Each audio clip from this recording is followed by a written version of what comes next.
Signor Sindaco, avete fatto diverse visite a Palermo in queste settimane, in questi mesi per questa emergenza siccità. Domani questo incontro con Enel Green Power, lei che tipo di atteggiamento ha rispetto a questa soluzione? È fiducioso?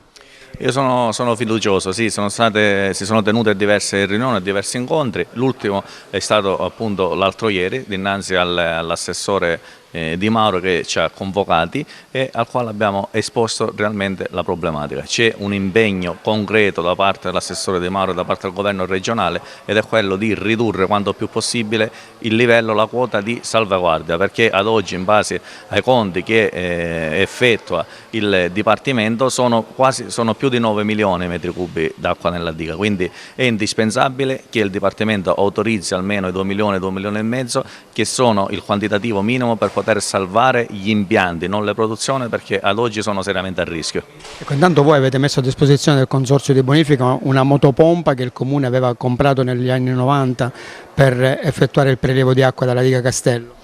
Si è presentata l'emergenza e ovviamente non potevamo che concedere un comodato d'uso gratuito al Consorzio di Bonifica la motopompa affinché andasse incontro appunto alle esigenze degli agricoltori e di tutti gli agricoltori, non soltanto del Lucasicola ma del territorio. Avete detto se è questo che manca ve lo diamo noi.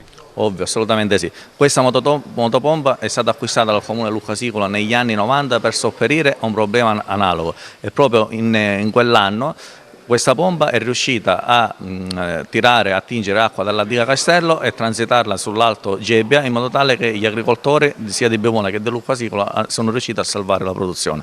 Signor Sindaco, quali sono le ultime novità dal fronte Lago Arancio?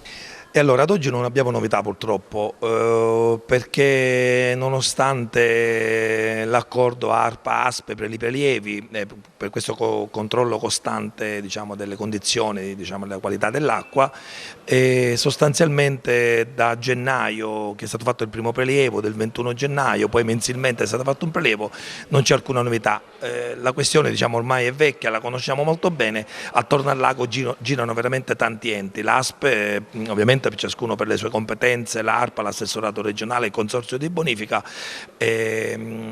l'autorità di bacino. Questo comporta veramente tempi lunghissimi, ormai le temperature assistiamo in questi giorni e soprattutto questo fine settimana sono state non alte ma altissime temperature estive, l'agricoltura soffre, i contadini veramente sono al bivio.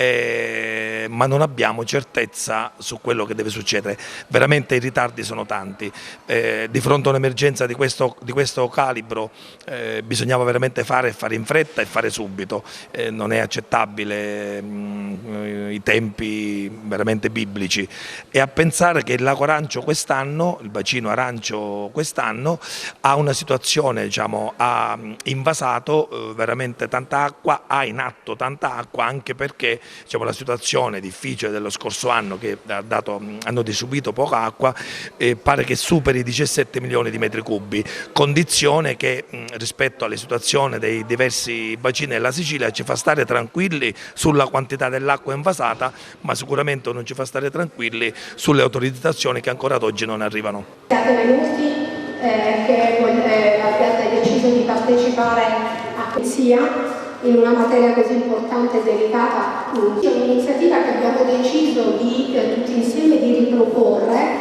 fondamentalmente perché tutti voi sindaci negli anni mi piace desideravo un coinvolgimento vostro in prima. È un protocollo che ha ovviamente un nome, anche delle puliture di alcuni degli spazi pubblici, penso ai margini delle strade, è comunque un qualcosa che coinvolge molto il territorio e gli incendi, come sapete, nel nostro territorio negli anni ci sono stati momenti in cui erano particolarmente diffusi. Abbiamo avuto un calo negli anni proprio successivi all'adozione di questo protocollo.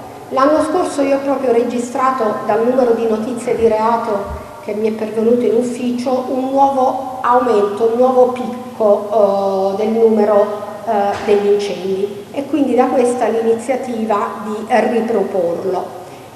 L'interesse e il coinvolgimento delle amministrazioni pubbliche è fondamentale e importante perché anche voi avete la vostra importante parte nell'attività soprattutto diciamo di prevenzione e di controllo.